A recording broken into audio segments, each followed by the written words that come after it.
સુરત પાલિકામાં નોકરી અપાવવાના તેમજ બીઆરટીએસ રૂટમાં રેલિંગનો કોન્ટ્રાક્ટ અપાવવાના નામે કરોડો રૂપિયાની છેતરપિંડીના કેસમાં આર્થિક ગુના નિવારણ શાખા સેલે કાર્યવાહી હાથ ધરી છે. આ મામલે જનાદેશ પ્રેસના માલિક રાજેન્દ્ર ચૌધરીની ધરપકડ કરવામાં આવી છે.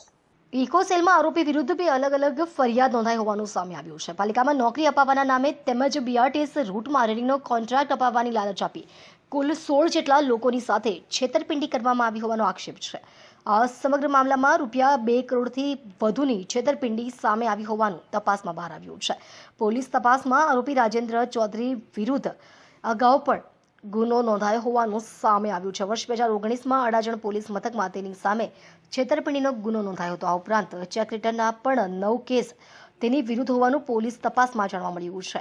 હાલ ઇકોસેલે આરોપીની ધરપકડ કરી વધુ તપાસ હાથ ધરી છે. છેતરપિંડીમાં અન્ય કોઈ વ્યક્તિની સંડોવણી છે કે કેમ તેમજ નાણાકીય વ્યવહારો અંગે પણ તપાસ કરવામાં આવી રહી છે. ફરિયાદી શ્રી ચંદ્રકાંતભાઈ નિકુમ દ્વારા ઇકોસેલમાં ફરિયાદ આપવામાં આવેલી. આ ફરિયાદની હકીકત એવી છે કે તેઓને રાજેન્દ્ર દિનકર ચૌધરી કે જે પોતે જનાદેશ સુરત ન્યૂઝપેપર અને ન્યૂઝ ચેનલના તંત્રી તરીકે પોતાની ઓળખ આપેલી અને પોતાની પાસે બીઆરટીએસમાં રેલિંગ નાખવાનો એક બહુ મોટો કોન્ટ્રાક્ટ આવેલો છે અને આ કોન્ટ્રાક્ટ તમને અપાવી શકું છું એવો વિશ્વાસ આપી અને ફરિયાદી પાસેથી ₹1,84,00,000 પોતે મેળવી લીધેલા. હકીકતમાં આવો કોઈ પણ પ્રકારનો કોન્ટ્રાક્ટ બાબતે એસએમસી દ્વારા તેઓને કોઈ પણ પ્રકારની બાહેધરી કે કોન્ટ્રાક્ટનો ઓર્ડર એવો આપવામાં આવ્યો ન હતો, પરંતુ પોતે એક તંત્રી ન્યૂઝપેપરના છે અને પોતાની પાસે બીજા ઘણા બધા આવા કામો આવી શકે છે. આવી રીતે ફરિયાદીને વિશ્વાસમાં લઈ અને તેઓ સાથે ₹1,84,00,000 મેળવી અને તેઓ સાથે વિશ્વાસઘાત અને છેતરપિંડી કરેલ. આવો જ એક બનાવ આ જ આરોપી રાજેન્દ્ર દિનકર ચૌધરી વિરુદ્ધમાં અન્ય અમારે જ ઇકોસેલમાં નોંધવામાં આવેલો છે, જેના ફરિયાદી છે સુખદેવ પાટીલ.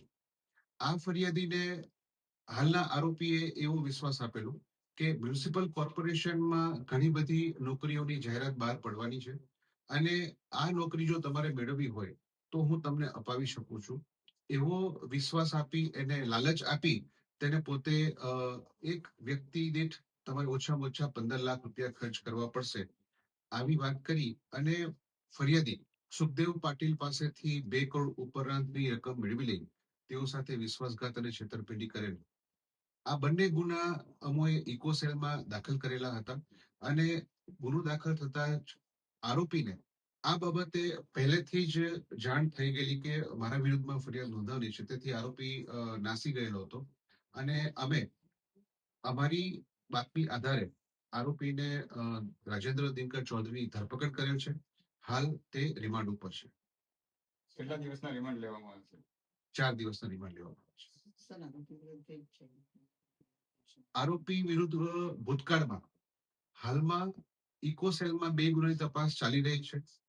એના સિવાય એક ગુનો અડાજણ પોલીસ સ્ટેશનમાં 2019ની સાલમાં છેતરપિંડીનો દાખલ કરવામાં આવેલો છે અને 8 ગુના નેગોશિયેબલ ઇન્સ્ટ્રુમેન્ટ એક્ટની કલમ 138 મુજબ ચેક બાઉન્સના પણ કોર્ટમાં ચાલુ છે.